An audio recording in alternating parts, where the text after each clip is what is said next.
अस्सलाम वालेकुम dear readers and listeners, क्या हाल चाल है। उम्मीद है खैर वाफियत से होंगे और रमज़ान की रहमतें और बरकतें खूब समेट रही होंगी।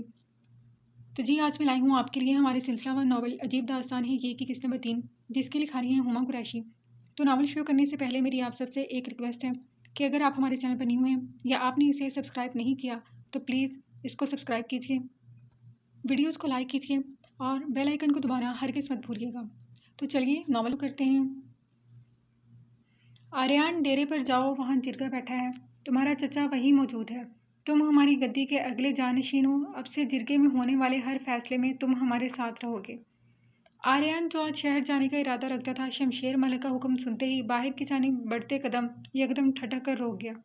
क्या मतलब बाबा, मेरा वहाँ क्या काम? आप और वकार चचा तो मौजूद हैं और मेरे होने या ना होने से क्या फ़र्क पड़ता है? आखिर में फ़ैसला तो बड़ी सरकार का ही होना था। अखड़े लहजे में बोलते हुए आर्या ने तंजिया कहा, जबकि नज़रें अभी तक ज़मीन की तरफ झुकी हुई थी। क्या मतलब क्या काम? इस गांव की गद्दी के अगले वारिस हो तुम, सरदार रियाज मलिक के सबसे बड़े पोते, हमारे आने वाली नस्लों के हुक्मरान। बेहतर होगा कि जितनी जल्दी अपनी जगह पहचान लो उतना ही अच्छा है। आर्यन की बात पर शमशेर मलिक का दिमाग घूम कर रह गया। वो वकार के इरादों से अच्छी तरह वाकिफ थे। आजकल वो अपने बेटे जैगम को आगे कर रहा था ताकि ये तख्त और ओहदा उसे मिल सके। मैं आज शहर जा रहा हूँ, कुछ इमरजेंसी है, आइंदा ख्याल रखूँगा। आर्यान तने हुए तासरात के साथ बोला। फ़िलहाल इतनी जुर्रत नहीं थी कि बड़ी सरकार के खिलाफ कुछ कर सके या बिला वजह उनकी नाराज़गी मोल ले। उसके जवाब और झुके सर को देखते हुए शमशेर मलिक ने हुंकार भरी अपने कंधे पर पड़ी शॉल को दुरुस्त किया और बाहर की तरफ बढ़ गए। बानो, ओ मनहूस मारी कहाँ मर गई? बड़ी सरकार की आवाज़ इस वक्त पूरी हवेली में गूंज रही थी। आज उनका जलाली रूप अरूज पर था और बेचारी बानो पर तो जैसे आफत ही टूट पड़ी थी। जी अम्मा सरकार, क्या हुआ? सब खैर है? बानो से पहले आयशा बेगम किचन में काम छोड़कर भागती हुई आई थी। अरे होना क्या है? ये मनहूस बानो आज मेरे हाथों मरेगी। तुम लोग क्या समझते हो, अगर मैं चलने फिरने से माजूर हो गई हूँ तो तुम लोगों का जो दिल चाहेगा वो करोगे? काफ़ी देर पहले उन्होंने अपना गरारा और कमीज इस्त्री करने को दिए थे, जो बानो अब तक लेकर नहीं लौटी थी। उम्र के इस हिस्से में आकर वो जोड़ों के मर्ज में मुब्तला हो चुकी थी और अब ज़्यादातर अपने कमरे तक ही महदूद रहती थी। कैसी बातें कर रही हैं आप हमारी माँ की जगह हैं। गुस्ताखी माफ़, मैं खुद देखती हूँ कहाँ रह गई। आयशा बेगम हड़बड़ाकर जल्दी से बाहर की तरफ बढ़ी। कुछ देर में घर के मर्द हजरात आने वाले थे और वो नहीं चाहती थी कि ये मामला उनके शौहर तक पहुँचे। शमशेर मलिक की अपनी माँ से बेइंतहा मोहब्बत से वो बखूबी वाकिफ़ थी। जी जी बड़ी सरकार, ये रहे आपके कपड़े। बानो जल्दी से कमरे में दाखिल होते हुए बोली तो आयशा बेगम ने भी अपने कदम वहीं रोक लिए। मनहूस मारी, कहाँ मर गई थी? कब से तुझे आवाज़ें दे रही हूँ। बानो को देखते ही उन्होंने एक बार फिर गुस्से से झिड़क दिया, जो कुछ फासले पर खड़ी थी। माफ़ कर दे बड़ी सरकार, मुझे पाक बीबी ने रोक लिया था। गांव की किसी औरत को दवाई देनी थी तो बस।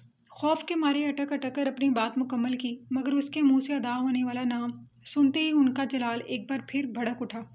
इस हवेली की मालिक मैं हूँ, तेरी हिम्मत कैसे हुई उस मनहूस का हुक्म बजा लाने की?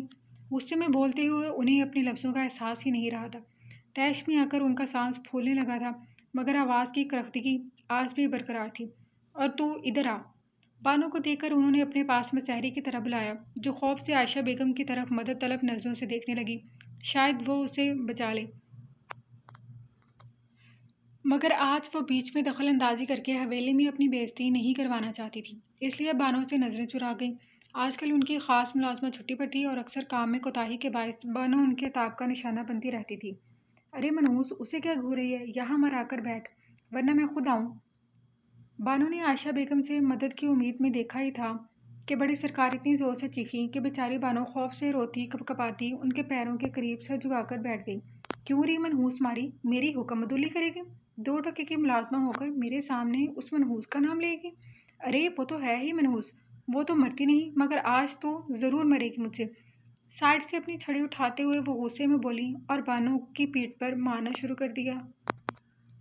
बानो रोते रोते हाथ जोड़कर माफ़ी मांगती उनके पैरों से लिपट गई, मगर उनका जलाल किसी सूरत कम होने का नाम नहीं ले रहा था। ये गुस्सा था या बेबसी, अपनी कैफियत से वो ही बखूबी वाकिफ थी। माफ़ी माफ़ी बड़ी सरकार, माफ़ कर दी मुझ मनहूस को। उनके हाथ ना रुकते देख बानो खुद ही रोती गिड़गड़ाती अपने आप को मारने लगी। जबकि आयशा बेगम अपना रुख फेर कर अपनी आंखों से बहते आंसू साफ करती हुई कमरे से बाहर निकल गई। चल जा, दफा हो जा यहाँ से। खुद भी वो अब थक चुकी थी। पैर से बानो के वजूद को परे करते हुए हाम गई। बानो शुक्रिया शुक्रिया करती भागती हुई कमरे से निकल गई। बड़ी सरकार दिल की भड़ास निकालकर पानी का गिलास मुंह से लगाते हुए बड़बड़ाई और पाक बीबी को कोसने लगी। तानिया बेटा, आज क्या कर रही हो? फारिया बेगम रूम का दरवाज़ा धकेलती अंदर दाखिल होते हुए इस्तिफसार करने लगी, जो पैर पसारे बेड पर बैठी लैपटॉप पर कोई मूवी देख रही थी। कुछ नहीं, बस आज घर में ही हूँ। आज संडे है तो संडे फन डे, घर में ही स्पेंड करूँगी। तानिया अपने पैर फोल्ड करती हुई बोली तो फारिया बेगम भी मुस्कुराकर उसकी बात सुनती वहीं बैठ गई। पुरकशिश हसीन सा चेहरा, नाजुक उभरे नक्श और इस मनमोहनी सूरत पर गजब ढाती उसकी सब्ज आंखें, जिन्हें देखकर अक्सर फारिया को किसी बहुत अपने की याद आ जाती थी। तानिया ट्राउज़र शर्ट में रफ्सा जोड़ा बांधे इस वक्त काफ़ी फ्रेश लग रही थी। कल ही उसकी नाइट ड्यूटी ख़त्म हुई थी। हस्पताल का आधे से ज़्यादा अमला तो अभी कैंपेन में ही मसरूफ़ था। आज उसकी छुट्टी थी तो घर में ही आराम कर रही थी। चलो बताओ, कौन सी मूवी देख रही हो? आज हम दोनों मिलकर एंजॉय करते हैं। फारिया बेगम अब अपना पैर ऊपर किए उसके साथ ही बैठ गई, जो किसी इंग्लिश मूवी देखने में मसरूफ़ थी।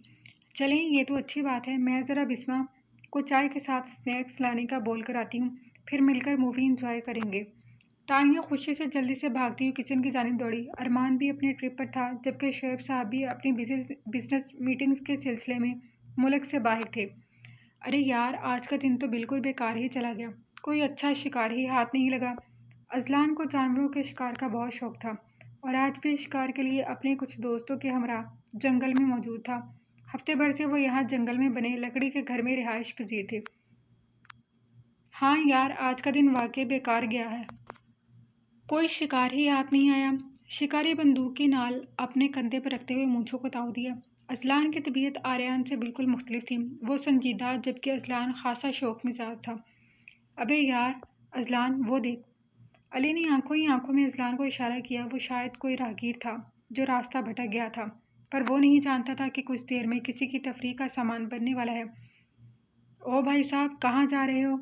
तीनों ने उसे चारों तरफ से अपने घेरे में ले लिया और अजनबी उन्हें सामने देखकर एकदम घबरा गया। भला मलकों को कौन नहीं जानता था? अरे इसमें कौन सा खजाना है?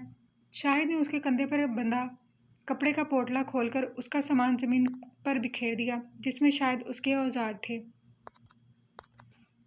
चलो हमारे साथ, आज का हमारा खाना तुम बनाओगे। वो शख्स तो उन्हें देखकर पहले ही खौफजदा था, पर अब बंदूक की नाल अपने सीने पर महसूस करते ही रही सही हिम्मत भी जवाब दे दी। चल अली, आज का शिकार तो बहुत शानदार होने वाला है। अजलान ने कहका लगाते हुए उसे आगे को धक्का दिया, जिससे घबराकर वो उनके पीछे चलने लगा। जानवर का तो हुआ नहीं, चलो इंसान का शिकार ही सही। चल भाई गुलाम मुअय्यदीन, आज तेरे लिए नया नौकर लेकर आए हैं। आज तेरी छुट्टी, मज़े कर। अजलान ने उस छोटे लकड़ी के बने घर में कदम रखते ही नौकर को आवाज़ दी और वो जो हुक्म सरकार कहता गायब हो गया। चल भाई, हम तैयार होकर आ रहे हैं, 1 घंटा है तेरे पास। डीप फ्रीज़र में मटन पड़ा है, चल जल्दी भून कर ला। अजलान हुक्म देता अपने दोस्तों समेत गायब हो गया और पीछे वो गरीब जो घर जाकर अपने बच्चों के साथ रात की रूखी सूखी खाना चाहता था, थके हुए कदमों से किचन की जानिब चल दिया। इधर आबे, ये क्या बनाया है? अजलान ने मेज़ की कुर्सी पर बैठकर अपने सामने डिश में पड़े लवाजमात देकर धाड़ कर बुलाया, जो खाने की मेज़ से ज़रा पीछे सर झुकाए खड़ा था। जी जी मलिक साहब, बकरे का गोश्त ही भुना है, जो आपने कहा था। डर और खौफ के मारे ज़रा कपाते हुए कहा, जो छुरी और कांटे के बीच में गोश्त फंसा कर जाहिलों की तरह उसके मुंह के आगे कर गया। लो भाई, ये तो बेवकूफ़ के साथ साथ बहरा भी है। सामने बैठे अली के हाथ पर ताली बजाते हुए बेहंगम सा कहका लगाया, जबकि वो अभी तक तजब्जुब का शिकार अपनी गलती ढूंढने की अजीब कश में घिरा खड़ा था। अबे बुड्ढे, मैंने तुझे हिरन का गोश्त बनाने को कहा था। गुस्से से एकदम प्लेट उसके मुंह पर फेंक कर धाड़ा और वो एकदम घबराकर पीछे होता जल्दी से उसके पैरों में बैठ गया। माफ़ कर दें, गलती हो गई मुझसे। मैं अभी बना देता हूँ। जल्दी से रोता गिड़गिड़ाता अपने नाकर्दा गुनाह की माफ़ी मांगने लगा, जो उसने किया ही नहीं था। नहीं नहीं, हम दूसरा मौका नहीं देते। अब गलती की है तो बाबा, सज़ा तो बनती है तेरी। अली घूम कर आया और पीछे से उसके सर को पकड़कर बालों से खींचकर ऊपर उठाने लगा, जबकि अजलान आने वाले वक्त से लुत्फ़ अंदोज़ होते हुए कहका लगाता घर के बाहर जाने लगा। पीछे वो सारे के सारे शो देखने के लिए उसके हमकदम होते हंसते हुए बाहर की जानिब जा रहे थे। جبکہ وہ غریب رو رو کر التجا کر رہا تھا۔ اس کے بچے گھر پر اس کا انتظار کر رہے تھے، لیکن اب یہ انتظار شاید انتظار ہی رہنے والا تھا۔ چل جا، اسے گریبان سے پکڑ کر کھینچ کر اس کھلے جنگل میں لا چھوڑا جو ارد گرد بھاگنے کی جگہ تلاش کر رہا تھا۔ راکی، آج کا ڈنر دیکھو، تمہارا یہ رحم دل مالک کتنا لذیذ لایا ہے۔ اذلان نے سامنے زنجیر سے جکڑے شکاری کتوں میں سے اپنے لاڈلے کتے کی جانب دیکھ کر بلند آواز میں کہا، جبکہ صبح کے بھوکے جرمن شیفرڈ اپنے سامنے شکار دیکھ کر زبان باہر نکال کر اونچا اونچا بھونکنے لگے، اور پھر وہ جو راستہ دے کر الٹے ہاتھ کی جانب بھاگ رہا تھا، کتوں کے کھلتے ہی بکھرا کر واپس انہی کی جانب دوڑ لگا گیا کہ شاید وہ اسے بچا لے، جبکہ کتے پوری رفتار کے ساتھ اس کے پیچھے دوڑے۔ کندھوں پر بندوق کی نال رکھے وہ سب بڑی دلچسپی سے یہ شکار دیکھ رہے تھے۔ چونکہ آج کوئی شکار ہاتھ نہیں لگا تھا تو اپنی یہ خواہش پوری کرنے کے لیے یہ دلچسپ مناظر دیکھ رہے تھے، اور وہ جو غلط دوڑ لگا گیا تھا، اپنی غلطی پر پچھتانے کے لیے زندہ باقی نہیں رہا۔ کتوں نے اسے جھپٹتے ہی اپنی بھوک مٹانا شروع کر دی تھی۔ ان شکاری کتوں نے جسم کا ایک ایک حصہ چیر پھاڑ ڈالا تھا، اور معصوم کی آہ و پکار عرش کو ہلا گئی۔ کسی مظلوم کی آہ کبھی رائیگاں نہیں جاتی، اور اب وقت آ گیا تھا کہ خدا ان کو سزا سنانے والا تھا جو زمینی خدا بنے بیٹھے تھے۔ اب وقت ان کی دراز رسی کو کھینچے جانے کا تھا جو کئی سالوں سے دراز تھی۔ کتوں کو اپنا شکار حلال کرتے دیکھ اذلان سمیت سبھی اندر کی جانب پڑے، اور اب وہ اپنے لیے بنوائے گئے لذیذ کھانے سے بڑی رغبت سے لطف اندوز ہو رہے تھے۔ جاری ہے۔ تو جی ناظرین، کیسی لگی آپ کو آج کی ہماری قسط؟ امید ہے آپ نے اسے انجوائے کیا ہوگا۔ تو ملتے ہیں نئی قسط کے ساتھ، تب تک کے لیے ہمارے چینل کو سبسکرائب کیجیے اور ویڈیوز کو لائک کیجیے، اور کمنٹ باکس میں اپنی آراء سے آگاہ کرنا ہمیں نہ بھولیے گا، اور دعاؤں میں